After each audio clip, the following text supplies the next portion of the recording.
네, 지난 시간에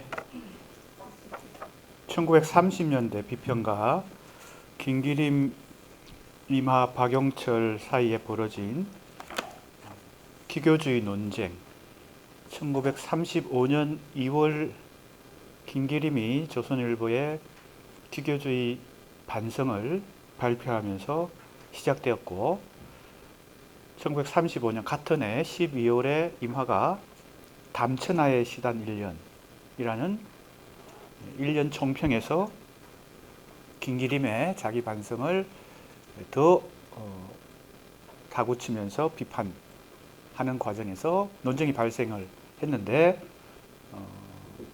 박용철이 같은 해 35년 12월 역시 1년 총평, 시단 총평인 을의 시단 총평에서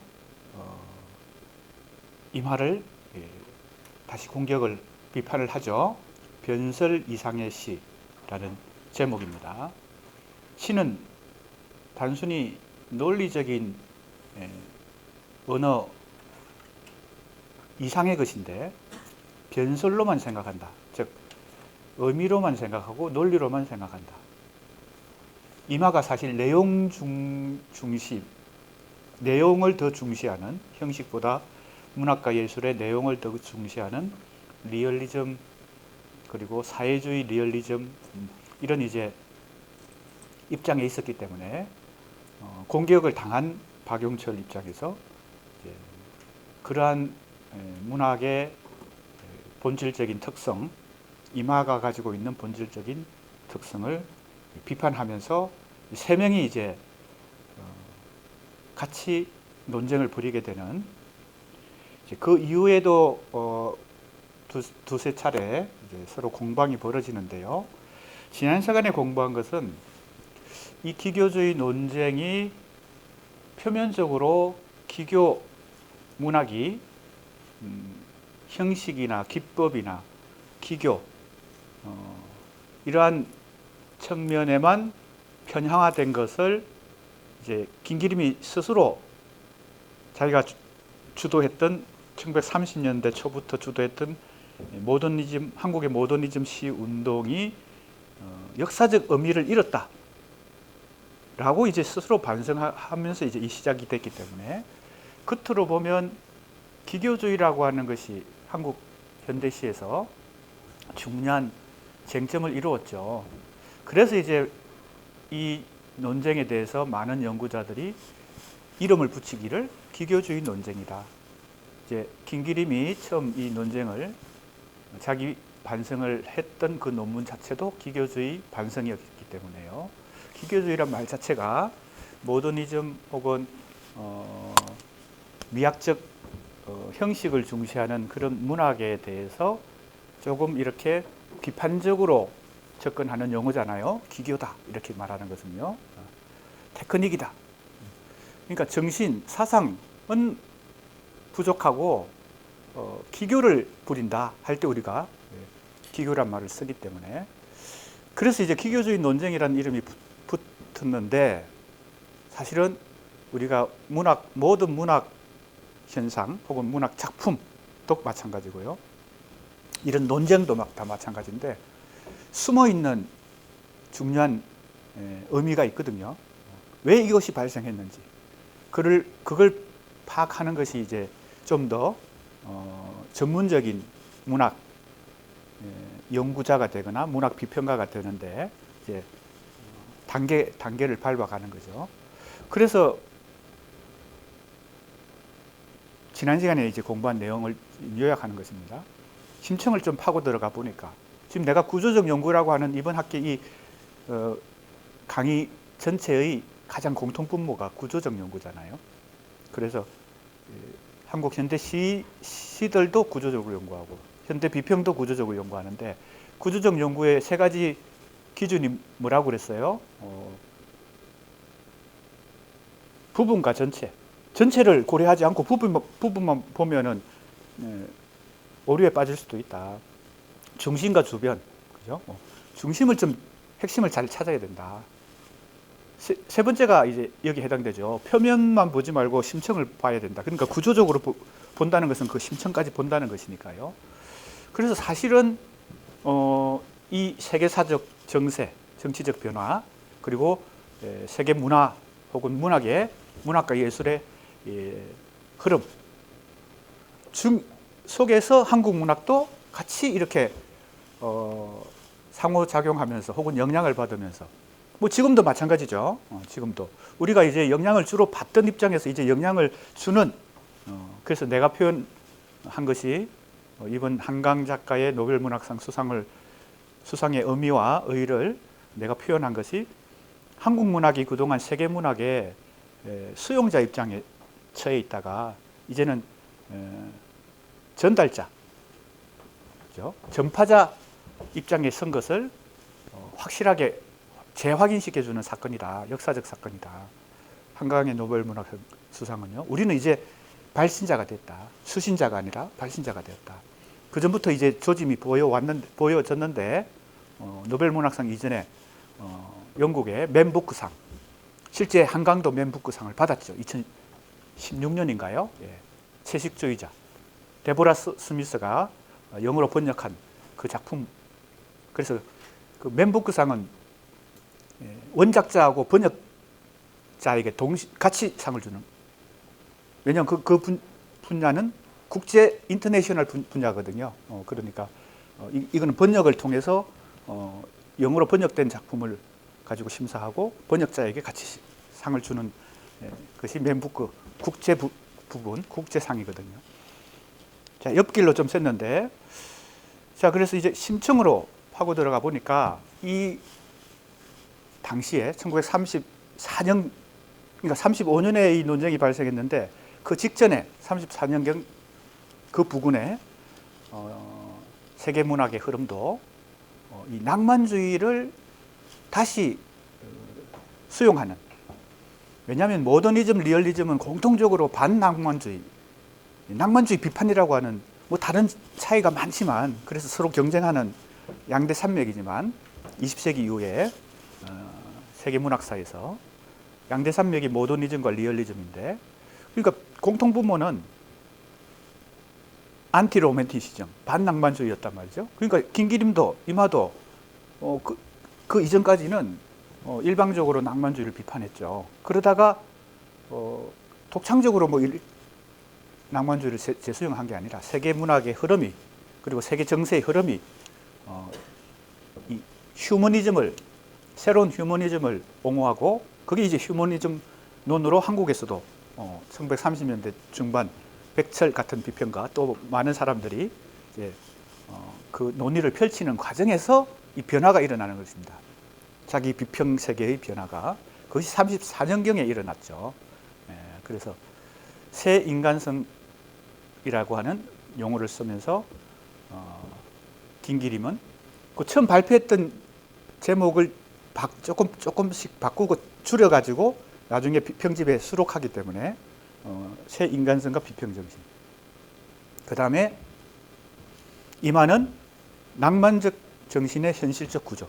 그러니까 둘 다 새 인간성 하는 것이 휴머니즘이고요. 그 휴머니즘 혹은 인간성이라고 하는 것이 낭만주의와 밀접한 연관관계가 있기 때문에 낭만적 정신의 현실적 구조. 그러니까 낭만주의도 이제는 필요하다. 그것이 이제 소련에서 사회주의 리얼리즘이라고 하는 새로운 문학 예술, 강령. 정부에서 이 문학 예술을 이렇게 하라는 규칙을 주는 거죠. 그게 새로운 리얼리즘인데, 사회주의 리얼리즘. 거기서 혁명적 낭만주의. 낭만주의를 다시 이제 혁명과 결부시키는 것이죠. 이렇게 해서 사실은 그 안에 숨은 심층적인 이 원동력은 낭만주의를 재평가하고 수용했던 것이다. 그래서 이제 그게 1장입니다. 지금 이제 김기림, 이마, 박용철 비평을 차례로 공부하기 전에 이제 기교주의 논쟁을 먼저 한번 정리하고 넘어가는 것인데, 기교주의 논쟁의 의미를 지금 먼저 살피고 있습니다. 이 지난 시간에 공부한 걸 지금 요약한 것입니다. 그것이 어디에 있냐면 교재.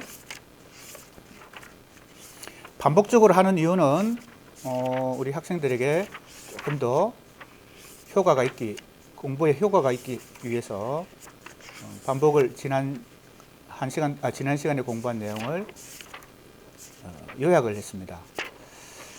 자, 그것이 바로 기교주의 논쟁을 지금 연구하는 첫 번째 절입니다. 68조 낭만주의의 재평가와 수용입니다. 그리고 이제 오늘 2절로 넘어갑니다. 이제 표면적인 핵심 개념, 논쟁의 중심이 되었던 기교주의에 대해서 이 세 비평가가 어떻게 다르게 생각하고 있는지, 그래서 서로 논쟁을 하면서도 이 초점이 사실은 서로의 입장 차이와 이 개념에 대한 개념은 용어는 같지만은 의미는 다르게 부여할 수 있기 때문에 이 기교주의라고 하는 것이 어떤 의미를 가지고 있었는지, 세 비평가가 또 어떻게 다르게 생각했는지 그걸 이제 살펴보는 2절입니다. 기교주의와 기술의 개념입니다. 교재는 76쪽이고요. 자, 김기림의 기교주의 비판, 이거는 이미 얘기했던 것이고요. 이마의 담천하의 시단 1년, 그리고 박용철이 을의 시단 총평, 이게 이제 제목이 변설 이상했습니다. 그러니까 이마를 비판하기 위해서 이마를 이제 대상으로 주로 비판을 하고, 그 다음에 김기림에 대해서도 비판을 하는데, 시를 변설로만 본다는 거죠. 시는 변설 이상이다. 변설이긴 변설인데, 변설이란 말은 말로 의미를 전달하는 거. 우리가 변호사, 변론, 뭐 다 변이죠. 언어로 인간이 이 의미를 전달하는 것은 가장 기본적인 언어의 기능이기 때문에 시도 언어 예술인 이상 이 변설이 있죠. 즉 우리도 시를 읽으면서 무슨 의미인가, 뭘 전달하려고 하는 주제가 뭔가, 이걸 이해하려고 하잖아요. 그러니까 변설이에요. 그러나 시는 변설로만 이루어지지 않다는 겁니다. 그 이상의 어떤 다른 요소들이 사실은 더 중요하다. 그런데 이마가 항상 시를 변설로만 보기 때문에 뭔가 주장은 강하지만 놓치고 있는 게 많다. 이런 이제 기본 얘기죠. 보세요. 이마가 시를 약간의 변설로 본다. 시는 변설 이상이 되어야 한다. 라고 이마를 비판합니다. 뭐 조금 전에 내가 설명한 대로입니다. 변설의 일종이지만 그것을 넘어서는 곳에 참된 시의 모습이 있다. 어찌 보면 박용철은 문학과 예술의 가장 기초적이고 본질적인 부분을 중요하게 생각하고, 그걸 놓치고 있는 이마 같은 사람에게 이제 비판을 하는 거죠. 그 다음에 이렇게 세 사람이 차례로 논쟁에 뛰어든 다음에 누가 이제 다시 이 논쟁에 끼어드나 하면 김기림입니다. 김기림은 일관된 자기 입장을 가지고 있어요. 지금 기교주의 비판을 하면서 자기가 어떤 대안을 제시했잖아요. 뭐예요? 모더니즘 시를 비롯해서 한국의 1930년대 초반의 시들이 이 시의 예술성의 사상과 내용, 역사식 시대 정신은 놓치고 시의 형식에 너무 치우쳤으니까 그게 기교주의다로 흘렀다. 기교주의로 흘렀다. 그래서 앞으로 뭐가 더 필요하다고 생각한 거예요? 조금 전에 놓치고 그동안 놓쳤던 거, 사상, 그죠? 내용, 시대 정신, 뭐 이런 것들을 여기에 앞으로 더 첨가하겠다. 그죠? 플러스하겠다. 그래서 이제 결국은 어디를 최종 목표로 해요? 전체성의 시. 그래야 전체에 도달한다. 시가 편향화되면 안 된다. 이런 지금 주장을 했죠. 그러니까 자기가 이제 논쟁이 시발점이 됐는데 36년 1월에, 그죠? 36년. 34년 2월에 그걸 발표했으니까, 기교주의 반성을 발표했으니까 36년 1월. 이제 35년 12월에 차례로 이마와 박용철이 이제 이 논쟁에 개입하니까 이제 바로 그 다음 1월이니까 얼마 안 지났어요. 이렇게 제목이 이렇습니다. 시인으로서 현실에 적극 관심. 자기 입장을 그대로 유지하면서 시인도 현실 역사적 존재이기 때문에 역사 속에 역사적 현실 속에서 살아가는 인간이기 때문에 현실의 적극 강신을 가지고 개입해야 된다. 너무 예술적인 것만 추구하면 안 된다. 이게 이제 김기림의 이 입장이 이렇게 변한 것은 겉으로 보면 역시 마찬가지예요. 변했다고 볼 수 있는데, 왜냐하면 모더니즘 시 운동을 하던 1930년대 초와 왜 34년경부터 이렇게 바뀌었나. 김기림은 근데 내가 볼 때는요, 이 표면적으로 보면 바뀌었는데 내가 볼 때는 이 역사적 관점을 계속 처음부터 유지하고 있었던 거죠. 그러니까 이렇게 지금 자기는 지금 주장하는 것입니다. 모더니즘 시의 형식적 이 추구는 1930년대 초에 그 역사적 단계에서는 한국 문학에 중요한 도움이 됐다. 그런데 지금 이 시점에서 세계사적 변화와 한국 역사적 현실 속에서는 이게 편향화됐다. 즉 내용이 이제는 필요하다. 역사적 과정 속에서 문학과 예술은 항상 뭐예요? 같이 호흡한다는 이 기본 원칙 같은 걸 계속 유지하고 있는 거예요. 그러니까 겉으로 보면 변한 것 같지만 이 역사적 가치, 역사적 의미를 생각한다는 것은 기본 공통분모다. 그래서 기교파의 세력이 시단을 압도하였다고 말한 임하의 의견에 동의한다는 겁니다. 그러니까 임하와 김기림의 접점이 좀 가까워졌어요. 그렇죠? 왜냐하면 김기림이 현실에 더 적극적으로 밀착하는 지금 모습을 보여주니까 김기림과 임하는 사실은 가까워졌어요. 그래서 고전주의 신념을 실현으로 한 일파와 형이상학파, 기교파 안에서도 이렇게 다양하게 세부적으로 나눠진다고 지금 더 구체적으로 지금 논의를 전개하고 있습니다. 그래서 기교파에는 언어 중심의 고전적 시인들이 있고 또 형이상학적 내용 주제를 보여주는 형이상학파도 있고, 그 다음에 수에 있어서 그보다 많은 사상파라고 했잖아요. 한자를 잘 보세요. 이게 바로 사상파가 뭘까요? 이 사자가 사실주의 할 때 사자고 사진할 때 사자입니다. 외부의 모습을 그대로 모사하는 거. 사상, 이 상자가 이제 형상이거든요. 그러니까 이걸 뭘 번역한 건가 하면 이미지점을 번역한 것입니다. 이미지점. 이미지 중심의 시를 쓰는 서구 이미지점을 수용한 한국의 이미지점 시인들, 대표적인 시인이 정지영이고 그 대표적인 작품이 유리창 1거 같은 작품이죠. 감정을 절제하고 그 감정 대신에 이미지로 유리라는 이미지, 입김이라는 이미지, 산세라는 이미지, 뭐 이렇게 폐혈관이 찢어진 채로 날아갔구나라고 이제 표현하는데, 사실 원관념은 상당히 숨겨놓고 보조관념인 이미지 위주로 시를 쓰고 있죠. 이게 이제 사상파입니다. 이미지점. 그러니까 이제 기교파, 기교주의 시인들 안에 이렇게 세 가지 유형이 또 있다. 그런데 공통점이 뭐냐? 이건 이제 사실은 임하의 주장하고 상당히 가까워졌어요. 임하도 이렇게 얘기했으니까요. 왜? 어떻게 얘기했어요? 공통점은 현실 도피다. 왜? 예술적, 그죠? 예술성을 추구하는 그것에 편향되니까 뭐가 부족해져요? 현실 감각이, 시대 정신, 이게 부족하죠. 이거 자기 비판까지 지금 포함되어 있는 겁니다. 시인에게 현실의 적극적 관심과 내용과 기교의 통일을 위한 전체성적 실현을 요구한다. 이미 얘기했던 걸 다시 또 반복하고 있어요. 뭐와 뭐의 통일이에요? 기교와 내용의 통일이다. 이 내용에 해당되는 게 이제 시대 정신, 사상, 이념 이런 거 다 포함되겠죠. 자, 이렇게 해서 전체성의 시를 다시 강조하게 되는 것이 36년입니다. 36년의 1월이에요. 이제 약간 옆길로 새서 미리 얘기하면 이 김기림, 정지용 같은 이 모더니즘 문인들이 45년 해방이 되고 나서 50년 한국 전쟁이 일어나기까지 이 5년 동안의 이 이념 대립기가 좌파, 우파, 사상 대립과 맞물려 가지고 문단도 크게 자익 문인들과 우익 문인들이 조직을 새로 만들고 엄청난 이념 대립을 펼치거든요. 이 5년 동안에.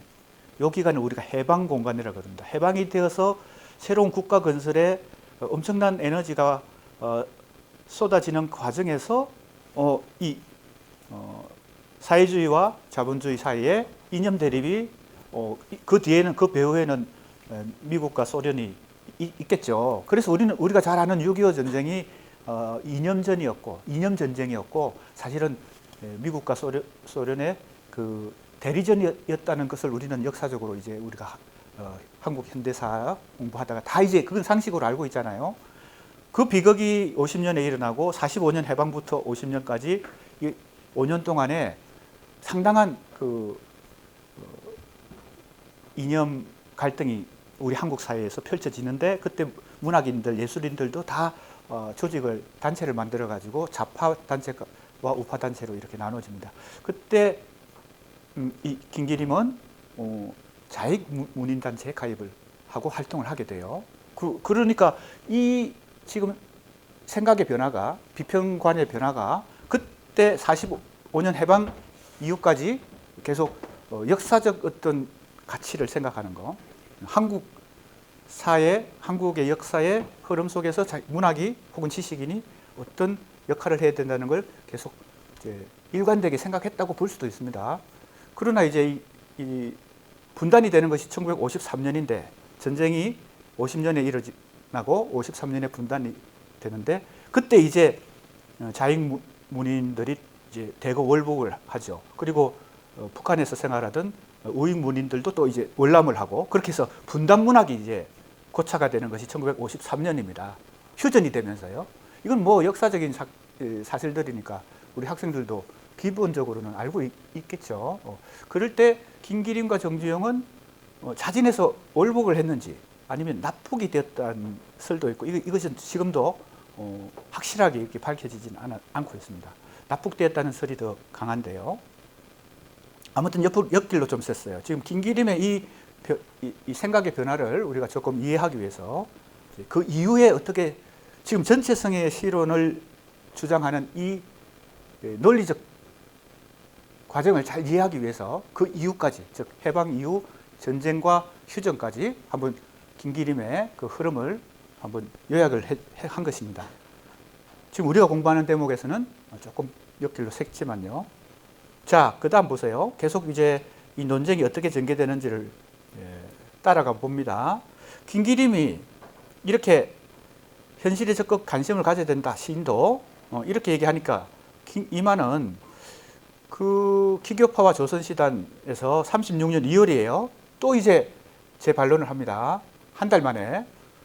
그러니까 이제 굉장히 열기가 지금 논쟁의 열기가 지금 강하다고 볼 수 있습니다. 박용철은 지금 어떻게 보면 큰 틀에서 보면 이 세 사람의 논쟁은 각각 평행선을 걷다가 김기림이 자기 반성을 하면서 자아 비판을 하면서 이마 쪽으로, 즉 현실에 참여하는, 현실에 적극 관심을 갖는 이마 쪽으로 좀 가까이 접근한 모양새고, 박용철은 여전히 전통적인 이 문학의 본질적인 요소들 이것을 유지하고 있는 입장이니까 그 형세가 지금 어떻다는 것을 큰 그림을 그리면서 이해를 하면 좋겠습니다. 이만은 주로 박용철의 주장을 반박하고, 그러니까 정면으로 이제 자기를 비판한 것은 박용철이니까 박용철을 반박하고 김기림의 논리를 부분적으로 수정한다. 김기림은 상당히 자기와 가까워졌으니까. 박용철을 김기림을 정점으로 하는 기교파의 아류로 본다. 이렇게 하면 굉장히 가수평가하는 거죠. 당신은 아류밖에 안 돼. 아류라는 말을 알죠. 그러니까 김기림은 그 기교파의 정상인데 박용철과 그 유파들은 아류다. 그리고 이제 역시 이 정치적인 이 개념을 가지고 또 분류를 합니다. 보수냐 진보냐 이런 것이 이제 사실은 정치적 개념이라고도 볼 수 있죠. 박용철과 정지용을 보수적, 수구적 기교파다. 자, 여기 정지용이 여기 들어 있습니다. 정지용은 박용철이 유파를 만든 시문학파에서도 활동하고요. 김기림이 한국 최초의 모더니스트라고 부른 사람이 바로 정지용이기도 하기 때문에 정지용은 이 박용철하고도 연결되고 김기림하고도 연결되는 그런 당대 한국 현대 시인 중에서는 최고 수준의 시인이라고 볼 수 있습니다. 그리고 김기림은 진보적 기교파다. 또 이렇게 진보냐 보수냐 이걸로 또 이렇게 또 나눴어요. 기교주의는 미학상의 개념이고 그 안에는 이미지점도 있고 슈얼 리얼리즘, 이게 바로 초현실주의죠. 번역한 것이 초현실주의입니다. 모더니즘 기타가 잡거하고 있다. 기교주의 안에는 이렇게 이미지즘뿐만 아니라 초현실주의도 있고 뭐 아방가르드 문학들도 있겠죠. 슈얼 리얼리즘, 초현실주의는 이제 모더니즘을 내가 여러 번 이거 설명을 했는데 모더니즘을 크게 영미 이미지즘과 유럽의 아방가르드로 크게 나누고 이 두 개를 다 합한 게 모더니즘이라고 보통 이제 분류를 하면 이 아방가르드에 속하는 게 이제 주로 유럽에서 발생을 했고 그것이 이제 프랑스, 이태리, 독일 뭐 등등 그래서 우리가 너무 잘 아는 다다이즘, 초현실주의, 그죠? 그다음에 입체파, 야수파 뭐 이런 다양한 전위 예술들 그리고 이제 독일에서는 표현주의라는 형식으로 이 아방가르드 운동이 벌어지고요. 이태리에서는 미래주의라는 또 유파가 생겨나고요. 굉장히 다양한 이걸 이제 통틀어서 전위적 예술 실험을 많이 했기 때문에 아방가르드 예술이다 혹은 문학이다 이렇게 이제 통틀어서 얘기하는 거예요. 그 안에 대표적인 게 초현실주의죠. 그러니까 이미지즘과 초현실주의 두 개만 얘기했지만 사실은 우리 한국에서도 모더니즘 시 운동이 벌어졌을 때 이미지즘을 대표하는 시인은 정지용이고 이 아방가르드 시를 대표하는 모더니즘 시인은 이상이다 이렇게 말할 수 있습니다. 네. 김기림이 비평가로서 이 모더니즘을 계속 주장하면서 누구를 가장 옹호했나 하면요. 정지용과 이상이에요. 자, 정지용은 이미지점에 속하고 이상은 아방가르드에 속한다. 뭐 이렇게 정리하면 되겠죠. 생각하면. 그리고 이제 각자 이제 자기 공부를 하면서 이걸 구체화 시켜 보세요. 그 김기림이 자기 비평에서 정지용을 이렇게 평가했습니다. 한국 최초의 모더니스트다. 이상을 어떻게 평가했는지 아세요? 한국 최후의 모더니스트다. 이렇게 평가했어요. 그러니까 정지용과 이상이 어떻게 보면 1930년대 이후 한국 문학에서 이 모더니즘의 정점을 이루는 두 시인이다. 이렇게 볼 수도 있겠습니다. 그런데 이렇게 다양한 외모를 가지고 있으면서도 어떤 공통점이 있어요? 이전부터 계속 얘기하는 거예요. 그리고 김기림도 이렇게 동의를 했죠. 뭐라고 얘기했어요? 일체의 현실적인 내용을 사상이라는 것은 버린다는 것입니다. 그죠? 잘라버리고 현실과 내용을 버리고 기교적 완성을 목표로 삼는 데는 일치한다. 공동분모다. 이 얘기는 계속 하고 있는 겁니다. 이전부터. 그죠? 그리고 이것은 뭐 임하의 어떻게 보면 단골 레파토리겠죠. 그래서 기교주의 시를 또 비판합니다. 그리고 박용철이 이제 의례시단 총평에서 변설 이상의 시입니다. 그러면 이마는 변설로만 시를 보는데 변설 이상의 시가 더 훌륭하고 좋은 시들이다. 그런 예를 든 대표적인 사람이 정지용입니다. 역시 정지용이에요. 박용철도 정지용을 높이 평가하면서 이런 개념을 씁니다. 영혼의 전동, 이게 진동이란 뜻이에요. 영혼에 울림을 준다는 겁니다. 감정은 다만 하나의 온전한 상태, 감정은 반드시 어떤 형태에 태어나야 그 표현을 달성한다. 감정을 중시하는 거, 이게 낭만주의죠. 그래서 이때 감정은 희노애락 같은 그런 일상적인 감정이 아닙니다. 영감에 해당되는 어떤 특별한 사람만 가지는 어떤 정서적 상태, 이것이 감정입니다. 그래서 감정을 그냥 단순하게 생각하면 안 됩니다. 이게 낭만주의적 입장인데 하우스만 실론을 그리고 유미주의 실론 이런 것들을 박용철 실론이 흡수했죠. 자, 좀 넘어가겠습니다. 자, 이제 조금 넘어가서 박용철이 이렇게 이마가 또 반박을 하는데 김기림은 이제 어떻게 보면 동의했는지 알 수 없지만 가까워졌으니까 입장이 가까워졌으니까 침묵하고 이제는 박용철하고 이마가 이제 계속 논쟁을 벌입니다. 박용철이 이런 평론을 발표합니다. 기교주의 설의 허망입니다. 그러니까 이게 뭐냐면요. 이 지금 우리가 벌이고 있는 이 논쟁은 약간 허망한데 왜 초점이 안 맞는다. 기교주의라는 개념 자체를 김기림이 처음 사용해서 이 논쟁이 발생했는데 이 기교주의라는 것은 잘못된 용어다. 그래서 우리는 지금 서로 논쟁이 초점이 잘 안 맞고 서로 이 용어를 가지고 서로 다른 얘기들을 하고 있다. 그러니까 이게 생산적인 논쟁이 안 되고 있다. 이 논지로 기교주의 설의 허망 그리고 기술의 문제 이걸 발표하는데 이게 36년 3월입니다. 그래서 36년 1월, 2월, 3월 동안에 이 논쟁의 불꽃이 가장 타올랐다 이렇게 볼 수 있겠습니다. 기교주의라는 용어가 이제 김기림이 처음 사용했고 그 다음에 이마가 이걸 받아들였고 그 다음에 주로 이것을 부르주아 시의 현대적 후예라고 생각하는 이 시인들에게 다 적용을 했기 때문에 거기에 상당히 논리적인 허점이 있다 이렇게 얘기하면서 객관적인 용어는 기교가 아니라 기술이다 이렇게 얘기하는 거죠. 자, 이 지점에서 박용철의 문학적 관점이 잘 나타납니다. 박용철은 문학예술의 가장 기본적이고 본질적인 측면에서 객관적으로 문학과 예술을 보려고 합니다. 기교라는 말 자체는 이미 가치평가가 들어간 거죠. 그래서 이건 기술이다. 그죠? 시인이나 작가가 표현하고자 하는 어떤 사상, 내용, 감정 이런 것들을 언어로 표현하는 과정을 기교라고 부르는 것은 이미 가치평가가 들어갔기 때문에 기술이라고 해야 좀 더 객관적인 용어이고 그렇게 해야 정확하다 이렇게 얘기하는 것입니다. 기교만을 추출하고 기교주의에서 기교만을 추출하고 그것 대신 기술이라는 시창작으로 주장을 했는데 이제 이걸 우리는 이 김기림의 주장, 이마의 주장, 박용철의 주장을 있는 그대로 받아들이면 이게 연구가 안 되죠. 연구자는 좀 더 이 평가를 해줘야 되잖아요. 그래야 이 논쟁이 어떻게 누가 더 논리적으로 우위에 있고 누가 좀 논리적으로 허술하다. 그래서 이런 주장은 부족하다. 뭐 이렇게 평가를 해야 되잖아요.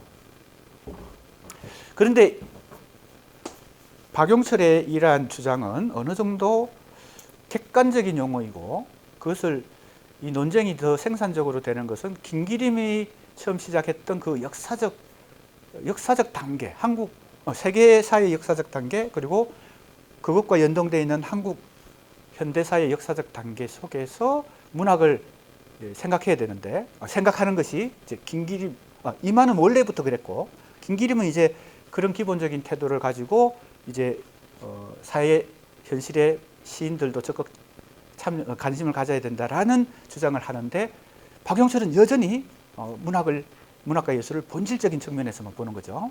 그런데 이걸 뭐 비판적으로 볼 수도 있습니다. 나도 지금 여기서는 비판적으로 보고 있어요. 왜냐하면 논쟁이 더 생산적으로 될 수 있었는데 여기서 너무 평면화됐다. 너무 객관적인 용어로 지금 기교라고 얘기해야 된다. 기교가 아니라 기술이라고 해야 된다.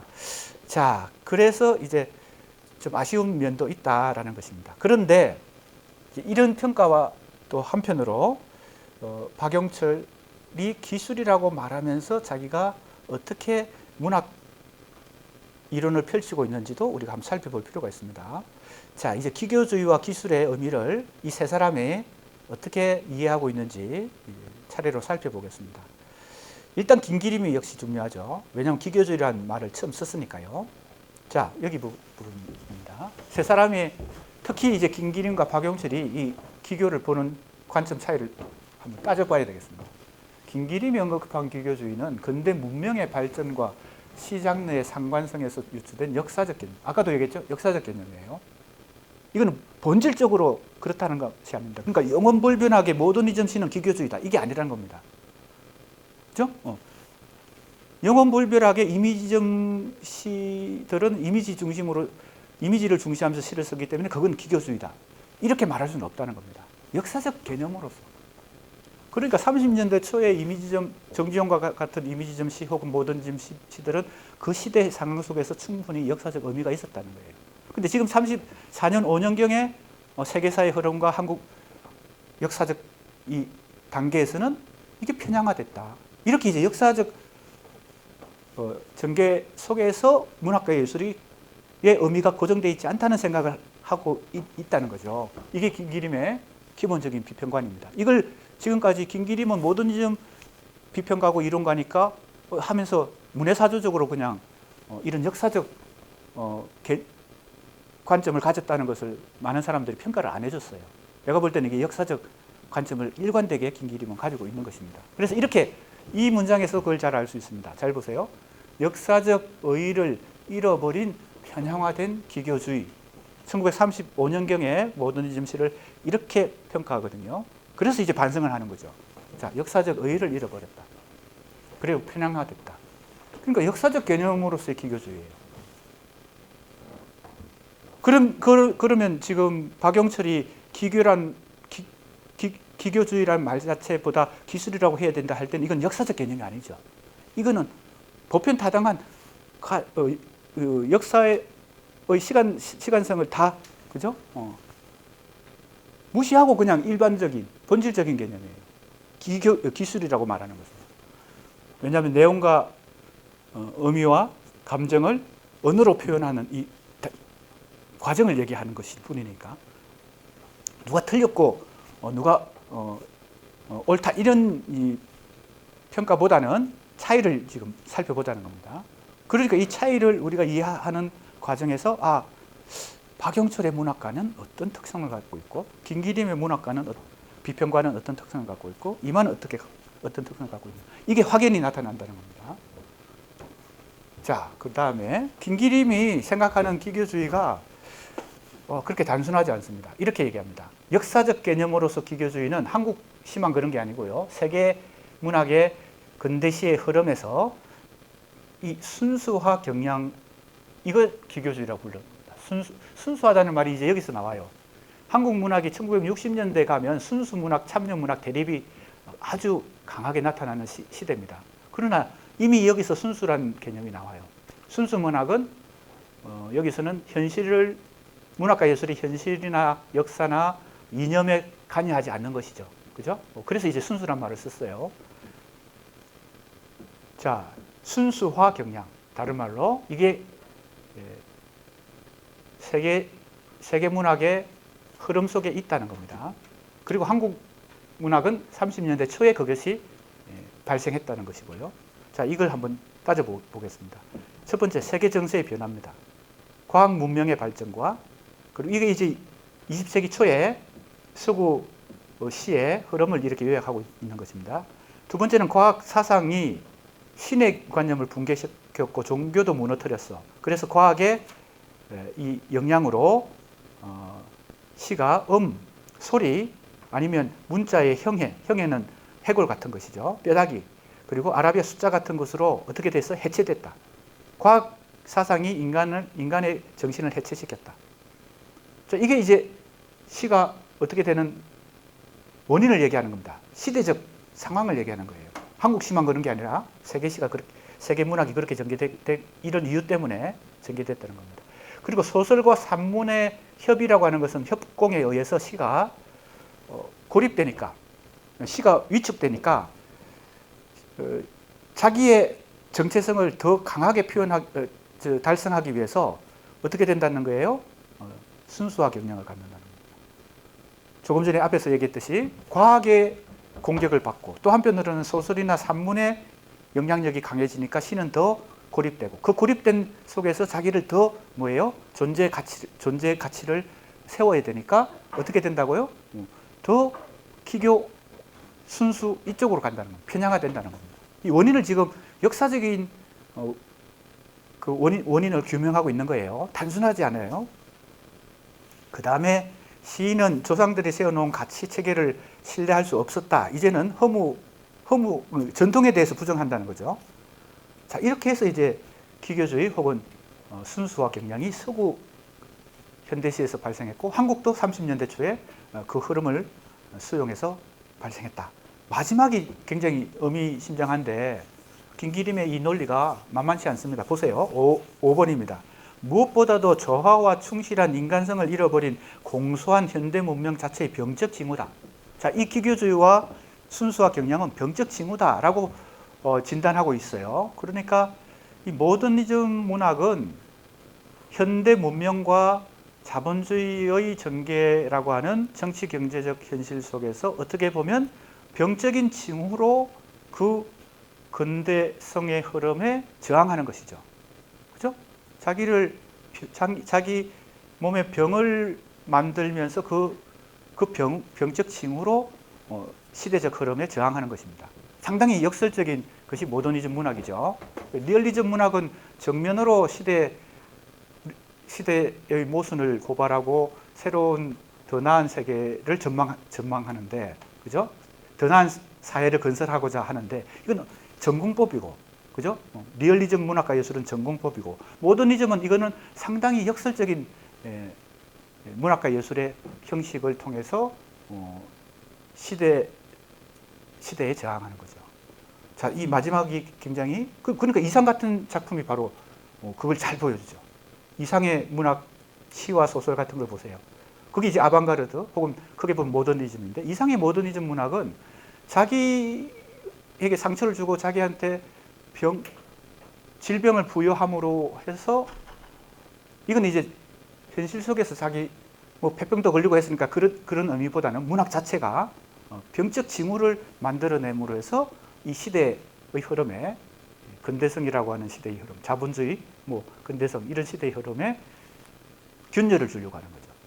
충격을 주려고 하고 저항을 하는 겁니다. 이게 모더니즘 문학과 예술의 큰 특징이라고 볼 수 있습니다. 리얼리즘과 모더니즘이 그런 방법론의 차이가 있다라고 볼 수 있죠.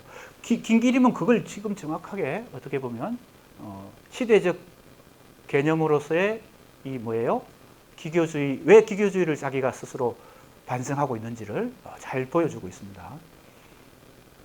자, 그 다음에 박용철은 기술이라는 용어를 썼는데, 자, 이것은 조금 간단하게만 요약해 보겠습니다. 박용철은 기교주의의 기교 대신 기술이라는 용어를 사용할 걸 제안했는데, 이는 의도적이든 아니든 간에 김기림이 역사적 개념으로 사용한 기교주의를 하나의 평면적 차원, 즉 일반적인 본질로 생각하고 있는 거죠. 역사적 개념이 없는 것입니다. 그죠? 어느 것이 더 옳고 그르고 혹은 이 평가는 각자가 해야 됩니다. 나는 나대로 하지만 우리 수강생들도 자기의 기준을 가지고 박용철이 생각하는 그런 본질로서의, 그죠? 문학과 예술이 가지고 있는 고유한 본질적 특성이 더 중요하다라고 생각하는 사람도 있을 수 있고, 그건 입장 차이입니다. 김기림, 이마처럼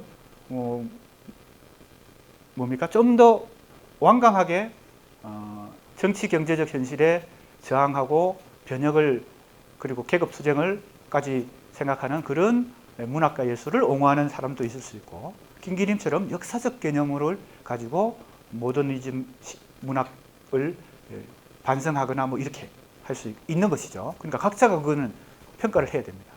그럴 수 있는 지점까지 가는 것이 지금 우리가 이 공부를 통해서 그냥 일반적인 독자, 문학을 좋아하는 독자 수준에서 조금 더 전문적인 프로페셔널한 그런 문학 연구자 혹은 비평가가 되는 과정입니다.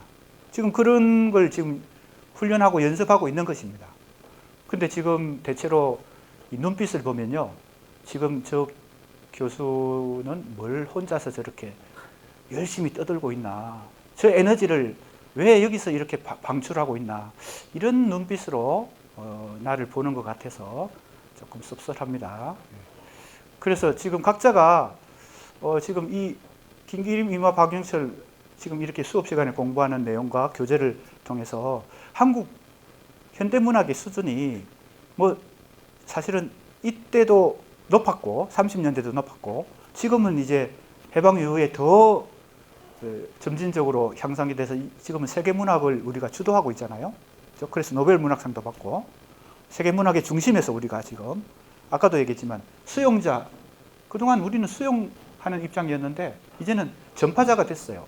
우리 한국 문학을 지금 번역하겠다고 엄청난 로얄티를 주고 지금 선인세로 미리 그죠? 인세를 주고 1억 이상의 인세를 주고 여러 한강만 그런 게 아니고 여러 작가들이 지금 그런 현상을 지금 보이고 있습니다. 그러니까 우리 여기 국어 국문학과 전공 수업이니까 그죠? 전공 수업이니까 우리 학생들이 자신의 그 문학적 혹은 비평적 이 수준을 높여야 돼요. 그죠? 이미 우리는 한국 문학이 세계 문학의 중심에 있는데 지금 이 공부를 기초로 토대로 더 자기 공부를 전개해서 그래서 현대문학사 수업이 어떻게 보면 현대문학의 가장 기초 수업인데 기본 수업인데 좀 어려운 부분이 있다 하더라도 잘 집중해서 듣고 그래서 내가 반복적으로 계속 얘기해요. 지난 시간에 했던 거 오늘 이번 시간에 또 얘기하고 계속 한 학기 동안 했던 얘기를 또 하고 하는데 그 이유는 우리 학생들에게 이 각성 효과를 좀 더 주기 위해서 그리고 좀 쉽게 설명을 하려고 노력하고 있습니다. 그래서 어느 정도는 이게 예술의 본질적 차원으로 이것을 입장 차이가 다르다는 겁니다. 자, 그래서 어떤 얘기를 하는지 봅시다. 기술이라고 말하는 기교라고 말하지 않고 기술이라고 말해야 한다는 이 박영철의 이 주장에 이미 우리는 박영철의 문학관이 잘 나타나 있다. 이렇게 볼 수 있습니다. 대체 기교라는 문제를 어떻게 정당하게 생각할 것인가? 기교는 이론적인 수로, 이론적이라고 했지만 이건 좀 더 객관적인 용어죠. 뭘로? 기술로 환치되는 것이 정당하다. 기술은 목적에 도달하는 도정인데 이때 기술은 뭐예요? 문학 표현의 기술이니까 시든 소설이든 시인이나 작가가 언어를 통해서 작품을 창작해 하는 창작 과정에 필요한 어떤 과정이죠.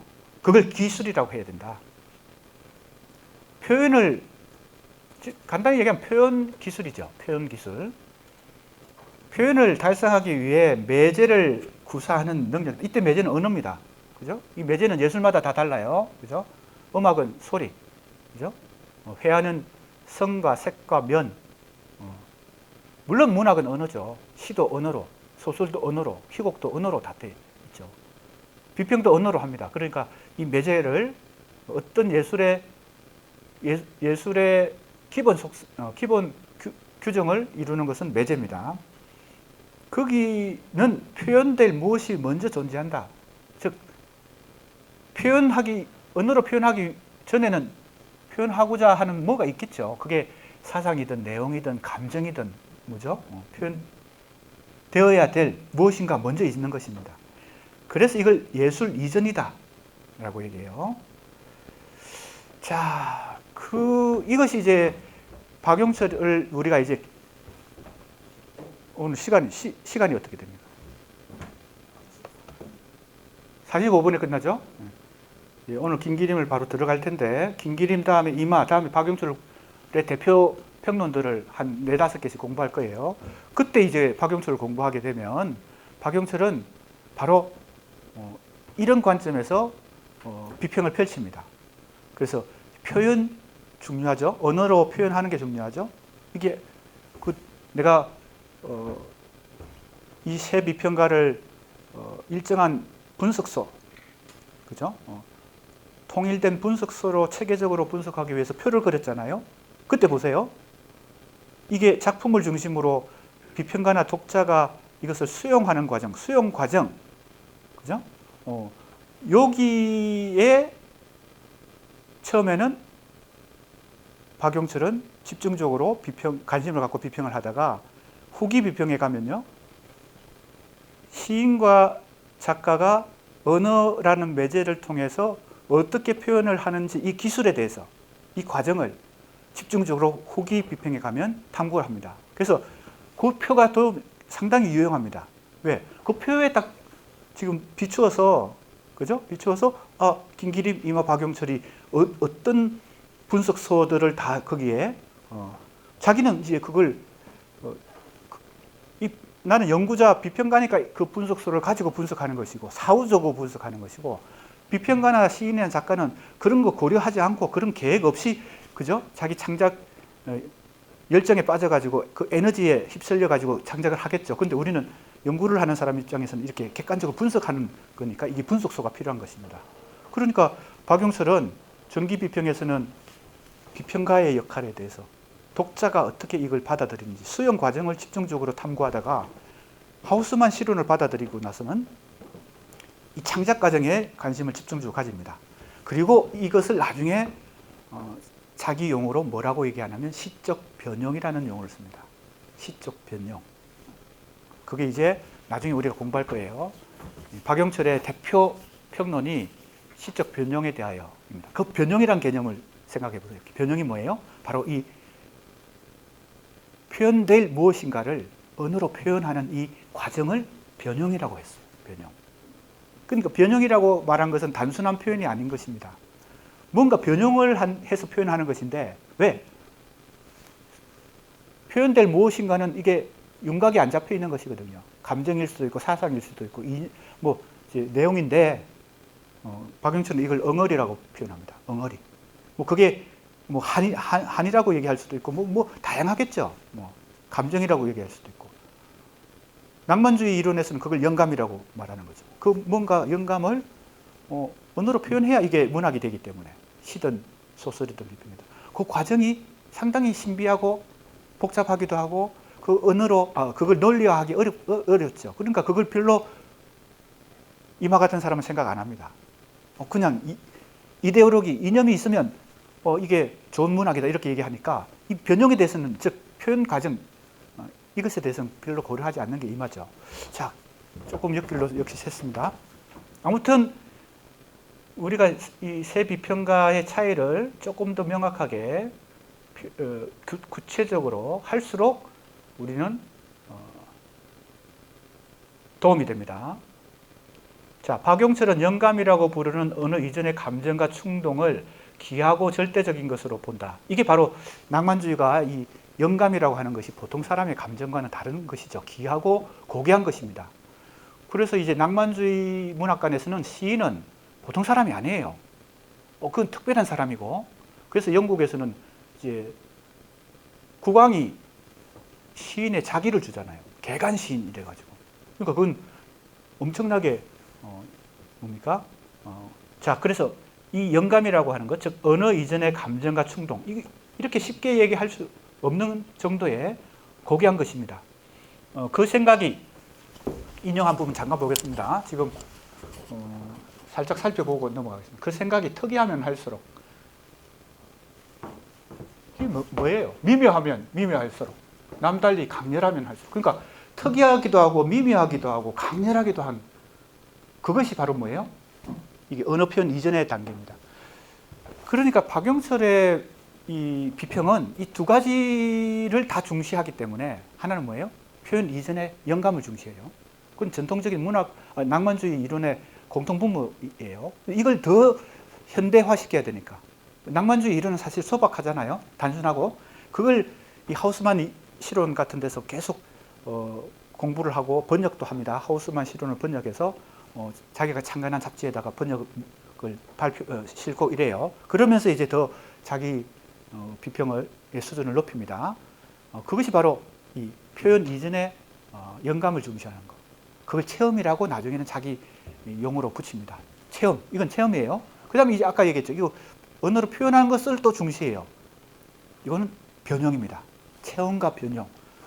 박용철 비평의 핵심 개념 두 개는 체험과 변형인데 이게 카테고리가 달라요. 체험은 언어 이전의 영감이고 뭐예요?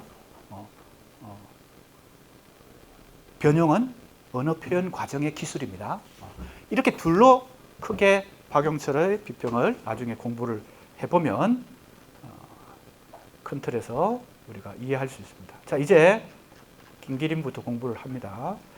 우리 교재에 있는 것은 이 텍스트를 기납적으로 분석해서 아까 얘기했던 그 뭡니까? 분석소에다가 잘 다시 분석을 해서 결과를 만들어낸 거예요. 지금 우리가 공부하려고 하는 것은 이 결과가 아니고 기납적인 연구의 결과가 아니라 그 원본, 즉 평론 자체를 한번 살펴보려고 합니다. 그래서 교재를 계속 나중에 복습하면서 참고를 하고 내가 전체적인 얘기는 먼저 하고 이제 텍스트를 살펴보는 게 오히려 도움이 될 것 같습니다. 사실은 텍스트, 즉 비평 작품을 분석해서 이 분석소의 결과를 얻는 것이죠. 그게 기납적인 거죠. 근데 우리는 이제 이 공부의 효과를 조금 살리기 위해서 이 결과를 먼저 한번 살펴보고 그 다음에 텍스트를 보는 것이 더 학습 효과가 있을 것 같습니다. 자, 교재에 있는 사람, 이제 김기림의 실론을 어떻게 내가 시기 구분을 했다고 했어요. 논쟁이 벌어진 것은 35년 2월부터인데 기교주의 반성을 하는 것이 그 이전에 이미 비평 세계의 질적 변화가 일어난 것은 34년 4월경이다. 김기림 34년 11월입니다. 김기림은요. 이마가 사실은 낭만적 정신의 현실적 구조에서 이미 낭만주의를 다시 수용하게 되는 것은 4월이니까 이마가 조금 더 빨랐어요.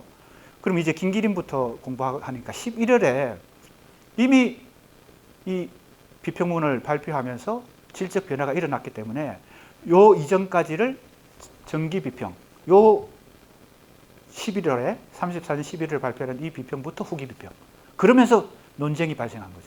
그러니까 지금까지 많은 연구자들이 그냥 그 논쟁으로 끊어요. 논쟁 이전과 논쟁 이후로. 사실은 그건 정확한 게 아니죠. 그것도 표면적인 거죠. 심층으로 자꾸 들어가서 연구를 해야 된다는 거예요. 자, 이 보세요. 신휴머니즘의 탐구라고 제목을 살짝 바꿔가지고 이걸 평론집에 실기 때문에 처음 발표했던 제목은 좀 긴데 요걸 이렇게 제목이 바뀌었습니다. 요걸 기준으로 그 이전까지를 전기실론이라고 하고 그 전기실론의 특성을 그 분석소 있죠? 그 도표에 맞춰가지고 예를 들면 주체, 현실, 매개 1, 매개 2 작품을 중심으로 매개 1, 매개 2 그 다음에 이걸 수용자, 독자나 비평가가 받아들일 때는 또 수용 주체, 현실, 그 다음에 매개 3, 매개 4 이해되죠? 머릿속에 이게 있겠죠? 자, 그걸 염두에 두고 이제 내가 기납적으로 김기림의 정기 비평을 분석한 결과는 이렇다는 겁니다. 이게 제목에 나와 있어요. 자, 정기 비평의 현실은 유동적 현실입니다. 김기림이 현실을 그냥 고정적으로 보지 않고 이게 계속 움직이는 걸로 봤다는 것은 어떤 공통분모와 연결돼요? 역사적 개념으로서 문학을 본다는 것과 연동되어 있습니다. 역사적 개념으로 보기 때문에 현실을 계속 고정된 현실이 아니라 시대상에서 계속 움직이고 있다는 현실관을 갖는 거예요. 자, 이 현실관은 이마와 박용천은 또 다릅니다. 그래서 선명하게 비교를 할 수 있어요. 이 분석소를 가지고 기납적으로 연구를 하면요. 그 다음에 주체도 단순하지 않습니다. 미시적 주체란 말을 써요. 김기림이 30년대에 이미 미시적 주체란 말을 써요. 이 미시적이라고 하는 얘기는 거시담론이 미시담론으로 전개된 것은 1990년대 한국 문학에서는 포스트 모더니즘이 유행하면서 이 미시담론이 펼쳐지거든요. 이 미시란 말을 30년대에 김기림이 이미 주체에다가 썼어요. 사실은 상당히 앞서 있죠. 주체가 단일한 주체가 아니란 겁니다. 아주 작은 주체. 그래서 그걸 미시적 주체란 말은 안 썼고 작은 주체란 말을 썼는데 작은 주관이란 말을 썼는데 그걸 내가 해석하는 것이 이제 미시적 주체입니다. 작은 주관이란 말을 써요. 그 다음에 이제 자, 요거 보세요. 뭐와 뭐예요? 정기 비평의 현실 분석소고요. 그 다음에 주체 분석소입니다. 그 도표가 머릿속에 있죠? 그 다음에 지성이 뭘까요? 이게 매개 1이에요. 보세요. 미시적 주체가 유동적 현실과 상호작용하는 이 상호작용 화살표, 양방향의 화살표를 따라서 매개 1이 작동한다 그랬잖아요. 이 매개 1은 김기림이 볼 때는 이 매개 1은 지성이에요. 지성을 강조해요. 누구의 지성? 시인의 지성, 작가의 지성, 비평가의 지성을 강조해요. 그러니까 이 매개 1이에요. 이 지성은. 왜? 아직 언어, 즉 작품 창작 단계 매개 2가 아니니까요. 매개 2는 언어적 매개고, 매개 1은 뭐예요? 인식적 매개입니다. 인식적 매개에 해당되는 게 지성이에요. 지성을 강조한다는 것은 뭐 김기림의 모더니즘 이론에서 너무 유명한 얘기예요. 그러나 역시 지성을 강조하기 때문에 이 매개 1, 즉 인식적 매개는 지성이라고 봐야 되겠고, 근데 또 뜻밖에도 원시적 감각을 동시에 주장해요. 이게 뭘까요? 이게 사실은 모순된 것 같잖아요. 모순됐잖아요. 지성은 현대적 지성이고, 근대인들의 이 뭡니까? 데카르트 이후에 코기토, 그죠? 생각하는 이 능력으로 인해서 근대인들은 주인이 되죠. 그래서 주체란 말이 생기죠. 이 지성과 주체인데, 원시적 감각, 그 프리미티브한 감수성을 강조해요. 나중에 이제 자세히 공부하겠지만, 김기림은 서구에서 순차적으로 이렇게 비판과 새로운 흐름을 밟아온 이 문해 사조를 동시다발적으로 뭘 받아들여요? 모더니즘을 받아들입니다. 서구도 이 단시간에 모더니즘이 전개된 게 아니고 영미 이미지점이든 유럽의 아방가르드든 이 단계가 차곡차곡 쌓여가지고 서구에서는 이게 문학과 예술이 전개됐는데, 1930년대 초에 김기림은 이걸 후발주자니까, 문학과 예술에서 후발주자라고 생각했으니까 이걸 다 동시에 받아들여요. 그러니까 이것이 사실은 야수파 같은 문해사조 같은 거 보면요, 그죠? 야수파의 회화 작품을 보면 아프리카 원주민들을 주로 모델로 해서 막 그리고 원시적인 어떤 감각을 추구해요. 야수적인 감각, 야수파도 좀 그럴 수도 있는데, 그것은 근대 문명에 대한 안티테제예요. 반발이에요. 근데 이것과 이것을 동시에 지금 수용한다는 것 사이에 뭐가 충돌이 있죠. 그러니까 그 충돌을 우리도 그 균열을 인지하고 김기림 비평을 봐야 된다는 거죠. 동시에 그걸 받아들이는 거예요.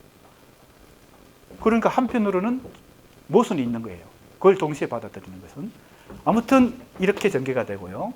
이게 전기 비평의 인식적 매개 단계입니다. 그 다음에 전기 비평도 다시 두 번째 2장이 나오는데, 교재가 있는 사람은 이 전체적인 틀을 오늘 공부하고 텍스트는 작품은 다음 시간에 해야 될 것 같네요.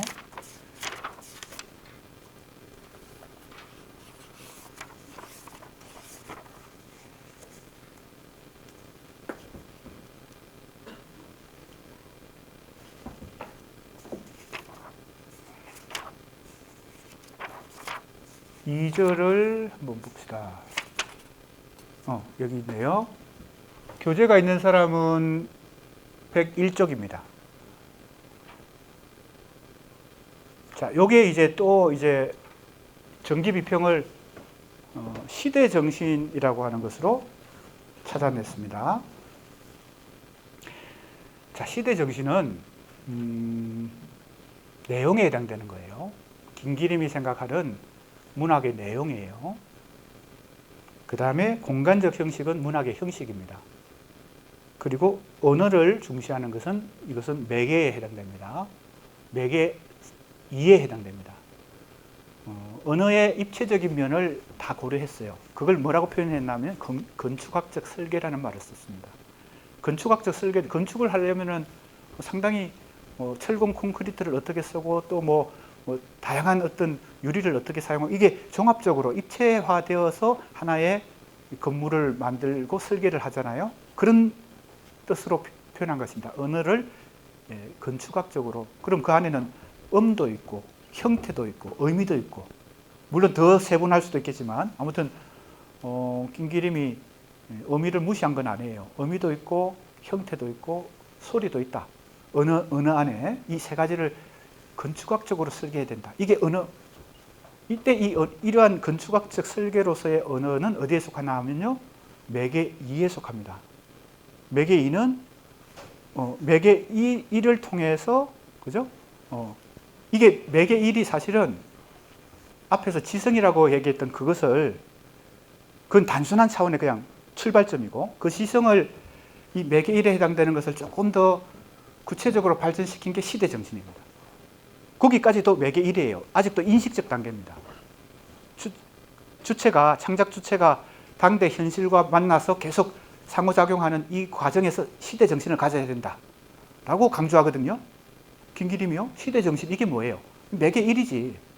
인식적 단계에서의 창작 주체와 당대 현실 사이의 관계에서 생겨나는 게 기초 요소는 지성이지만 그 지성을 갖고 어디까지 도달해야 돼요? 시대 정신에 도달해야 된다라고 주장했기 때문에 시대 정신까지가 매개 1이에요.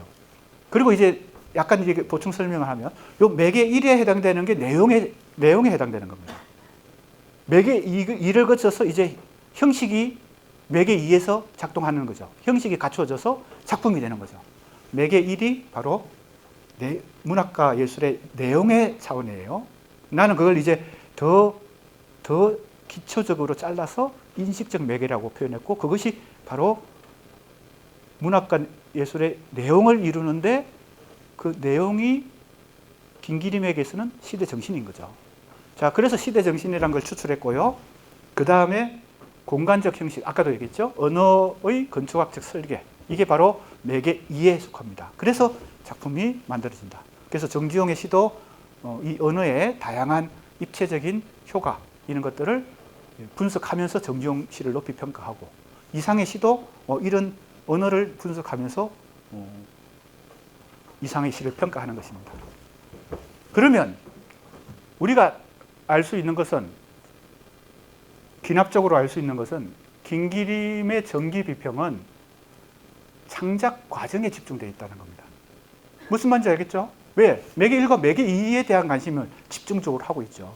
지금 시인이 혹은 예술가가 어떻게 창작해야 되는지에 대해서 시대 정신을 갖고 언어의 건축학적 설계를 형식으로 가지고, 내용은 시대 정신이고 형식은 언어의 건축학적 설계지. 그러니까 이제 독자나 비평가가 이 수용하는 과정에 대해서는 고려하지 않고 창작 과정에 대해서 집중적으로 지금 김기림의 비평이 작동하고 있다, 이걸 알 수 있습니다. 자, 김기림의 후기 비평도 지금 남은 시간 동안에 이 기납적인 결과만 살짝 살피고, 다음 시간에 이제 이걸 가져와야 됩니다.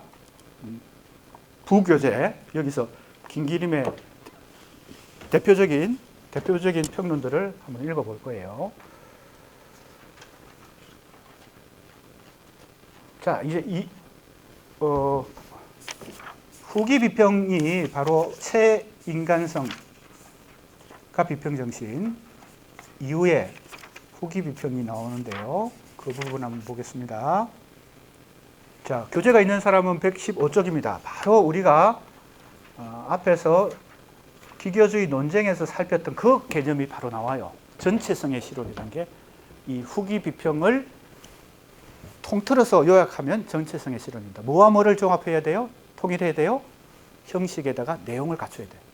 이 내용에 해당되는 건 뭐예요? 사상, 시대정신, 이게 다 여기 필요하다고 한 거죠. 새 인간성, 휴머니즘이 필요하고 인간성을 그러니까 낭만주의도 필요하게 되는 거죠. 알겠습니까? 그래서 어디에 도달해? 전체 문학과 예술의 시의 전체성의 시에 도달해야 된다. 그리고 이제 여기 제목이 바로 휴머니즘이 여기 나옵니다.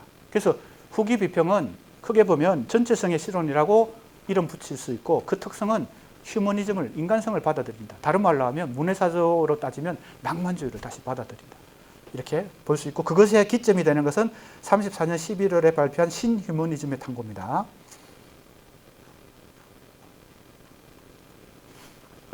자, 그 안에서 또 이제 분석소별로 현실은 어떤 현실인가 하면, 정기 비평에서는 유동적 현실이었는데 그것도 어느 정도는 원론적인 얘기예요. 계속 움직이는 현실을 우리는 문학인들은 고려해야 된다 정도인데, 유동적인 현실을 고정적으로 보지 않았는데 이제는 조금 더 시대적 현실로 더 구체화됐어요. 이것은 김기림의 문학관에 부합하는 거죠. 왜냐하면 시대적 개념으로, 역사적 개념으로 항상 문학을 봤으니까요. 자, 이제 현실이 조금 더 구체적인 시대적 현실로 그런 표현들이 계속 나오기 때문에 내가 얘기하는 겁니다. 이게 기납적인 결과예요. 텍스트 분석의 결과예요. 그 다음에 주체가 미시적 주체에서 이제는 집단적 주체로. 그러니까 문학관이 전체적으로 이제 바뀌는 거죠. 참여 문학 쪽으로 이제 바뀌고 있는 것입니다. 그래서 이제 작은 주관이라는 표현을 썼다가 이제 후기 비평에 가면 집단적 주체가 되고 이제 풍자와 모랄이라는 게 나타납니다. 어떻게 보면 모랄이란 윤리성인데 이것이 바로 매개 1에 해당됩니다. 이 모랄을 가지고 작가가 모랄을 가지고 이 시대 정신을 갖춰야 된다. 1이 해당되죠. 지성에서 이제는 모랄 혹은 풍자가 됐는데 풍자는 이 내용일 수도 있고 매개 1일 수도 있고 매개 2일 수도 있어요. 그죠? 언어로 이것을 창작하는 과정에서 이 풍자의 정신을 가지고 언어를 구사하면 그게 풍자문학이 되니까요. 풍자와 모랄이라는 이 매개가 인식적 매개가 여기서 후기 비평에서는 개입을 합니다. 자, 이제 역시 내용과 형식을 보겠습니다. 교재가 어디에 있나 하면요. 126쪽입니다. 좀 큰 틀에서 자, 인간성과 기교주의 결합입니다. 어떻게 보면 이것은 인간성을 다시 휴머니즘을 그러나 앞에 신자를 붙였으니까 새 휴머니즘을 다시 받아들인다 하는 것도 매개 1, 즉 인식적 매개이고 내용에 해당되는 겁니다. 아직 언어 표현 전 단계니까. 매개 1에 해당되는 것이 인간성이고요. 기교주의에 해당되는 게 어찌 보면 입니다. 매개 2입니다. 왜? 언어 형식 표현의 기교를 역시 완전히 버린 건 아니에요. 그쪽은 편향화됐기 때문에 인간성을 받아들이고 시대 정신을 받아들여야 된다는 얘기지 이 형식을 완전히 포기한 건 아닙니다. 그러니까 이제 두 개가 종합된 것이 전체성이시죠. 그래서 매개 1에 해당되는 게 인간성이고요. 다른 말로 휴머니즘이고 매개 2에 해당되는 게 기교주의입니다. 자, 이렇게 해서 김기림의 비평을 크게 둘로 나누고 그 전에 내용, 그 후의 내용을 분석서를 통해서 분석을 하면 더 객관적이고 선명하게 차이가 나타납니다. 그리고 이 차이는 김기림 전기 비평과 후기 비평의 차이를 선명하게 나타낼 줄 뿐만 아니라 이제 나중에 공부할 박영철도 이런 방식으로 가지고 기납적으로 그 비평 세계를 분석함으로 해서 이제 각각의 요소들마다 차이가 나타나는 거죠. 그죠? 현실관도 다 어떻게 다르고 주체관이 어떻게 다른지 매개 1이 어떻게 다르고 매개 2가 어떻게 다른지 그리고 매개 3과 매개 4가 어떻게 다른지를 이제 확연하게 비교할 수 있는 방법론을 지금 사용하고 있다. 아이고 시간이 지나버렸네요.